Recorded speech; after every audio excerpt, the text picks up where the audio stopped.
പഹൽഗാം ഭീകരാക്രമണത്തിന് പിന്നാലെ സിന്ധു നദീജല കരാർ മരവിപ്പിച്ച ഇന്ത്യയുടെ നടപടി പുനഃപരിശോധിക്കണം എന്നാവശ്യപ്പെട്ട് ഇന്ത്യക്ക് വീണ്ടും പാകിസ്ഥാൻ കത്തയച്ചു.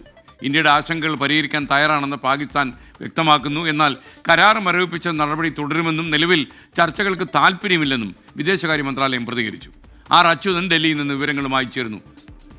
Achuthan, good morning. പ്രിയപ്പെട്ട പ്രേക്ഷകർക്കൊക്കെ അറിയുന്നതുപോലെ ഒരുപക്ഷെ ഈ കരാർ മരവിപ്പിച്ചതോടെ കൃഷിക്കും കുടിവെള്ളത്തിനുമൊക്കെ നല്ല ക്ഷാമം പാകിസ്ഥാനിൽ അനുഭവപ്പെടുകയാണ്. ഭരിക്കുന്ന സർക്കാരിന് വല്ലാത്ത കീറാമുട്ടിയായിട്ടുണ്ട് ഈ ഇന്ത്യയുടെ ഈ തീരുമാനം.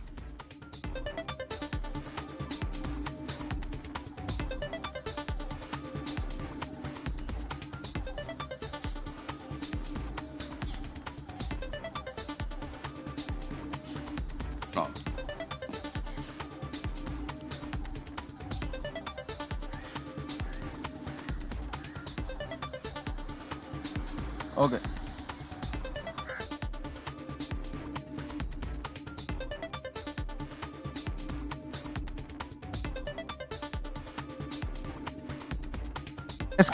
Very good morning. ഈ പെഹൽഗാം ഭീകരാക്രമണത്തിന് പിന്നാലെയാണ് ഈ സിന്ധു നദീജല കരാർ ഇന്ത്യ മരവിപ്പിക്കുന്നത്. അതായത് ഈ തീവ്രവാദത്തെ പ്രോത്സാഹിപ്പിക്കുന്ന പാകിസ്ഥാന്റെ നടപടികളെ അംഗീകരിക്കാൻ കഴിയില്ല എന്നതിൻ്റെ അടിസ്ഥാനത്തിൽ കൂടിയാണ് ഈ സിന്ധു നദീജല കരാർ ഇന്ത്യ മരവിപ്പിച്ചത്. അതിനുശേഷം ആ നടപടിക്ക് ശേഷം ഇത് രണ്ടാം തവണയാണ് പാകിസ്ഥാൻ ഇന്ത്യക്ക് കത്തെഴുതുന്നത്. ഈ കത്തിൽ ആവശ്യപ്പെടുന്നത് ഈ നിലവിലെ മരവിപ്പിച്ച നടപടി പുനഃപരിശോധിക്കണമെന്നാണ് ഈ രണ്ട് കത്തിലും ആവശ്യപ്പെട്ടിരിക്കുന്നത്.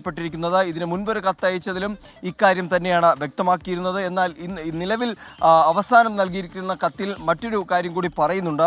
ഈ നദീജല ഉടമ്പടിയുമായി ബന്ധപ്പെട്ട ഇന്ത്യക്ക് ഏതെങ്കിലും തരത്തിലുള്ള ആശങ്കകൾ ഉണ്ടെങ്കിൽ അത് പരിഹരിക്കാൻ തയ്യാറാണ് എന്നുകൂടി പാകിസ്ഥാൻ ഒരു സന്നദ്ധത അറിയിക്കുകയാണ്. മറിച്ച് ഒപ്പം തന്നെ ഈ കൃഷിയിടങ്ങൾ ഈ പാകിസ്ഥാന്റെ പല മേഖലകൾ ഇപ്പോൾ കടുത്ത ജലക്ഷാമം അനുഭവപ്പെടുന്നുണ്ട്. അപ്പോൾ ഇതെല്ലാം പരിഹരിക്കുന്നതിലേക്ക് ഈ സിന്ധു നദീജല കരാർ മരവിപ്പിച്ച നടപടി പുനഃപരിശോധിച്ചുകൊണ്ട് അത് പിൻവലിക്കണം എന്ന ഒരു അഭ്യർത്ഥനയാണ് പാകിസ്ഥാൻ നടത്തിയിരിക്കുന്നത്. ഇനിയുള്ള സാഹചര്യങ്ങൾ അതായത് ഈ മരവിപ്പിച്ച നടപടിയുമായി മുൻപോട്ട് പോയി കഴിഞ്ഞാൽ അത് കൂടുതൽ പ്രതിസന്ധികൾ സൃഷ്ടിക്കും എന്നതും പാകിസ്ഥാൻ ആവശ്യപ്പെടുന്നുണ്ട്. ഏകപക്ഷീയമായി ഇക്കാര്യത്തിൽ ഒരു കരാറിൽ ഏർപ്പെട്ടാൽ അതിൽ ഏകപക്ഷീയമായി ഒരു നടപടിയിലേക്ക് എത്താൻ കഴിയില്ല എന്നാണ് പാകിസ്ഥാൻ പറയുന്നത്. എന്തായാലും നിലവിൽ ഈ കത്തിൽ പ്രതികരിക്കേണ്ടതില്ല എന്നാണ് ഇന്ത്യ സ്വീകരിച്ചിരിക്കുന്ന നിലപാട്. അതായത് നിലവിൽ സ്വീകരിച്ചിരിക്കുന്ന ഈ മരവിപ്പിച്ച നടപടി അതുമായി മുൻപോട്ട് പോകും എന്ന് തന്നെയാണ് വിദേശകാര്യ മന്ത്രാലയവുമായി ബന്ധപ്പെട്ട വൃത്തങ്ങൾ അറിയിക്കുന്നത്. ഈ ജലശക്തി വകുപ്പിനാണ് ജലശക്തി മന്ത്രാലയത്തിനാണ് ഈ രണ്ട് കത്തും ലഭിച്ചത്. ആ കത്ത് ജലശക്തി മന്ത്രാലയം വിദേശകാര്യ മന്ത്രാലയത്തിന് കൈമാറുകയും ചെയ്തു. എന്തായാലും പാകിസ്ഥാനെതിരായ ആ നടപടി സിന്ധു നദീജല കരാർ മരവിപ്പിച്ച നടപടിയുമായി മുൻപോട്ട് പോകും എന്ന് തന്നെയാണ് ഇന്ത്യയുടെ വിവരങ്ങൾ നൽകിയത്.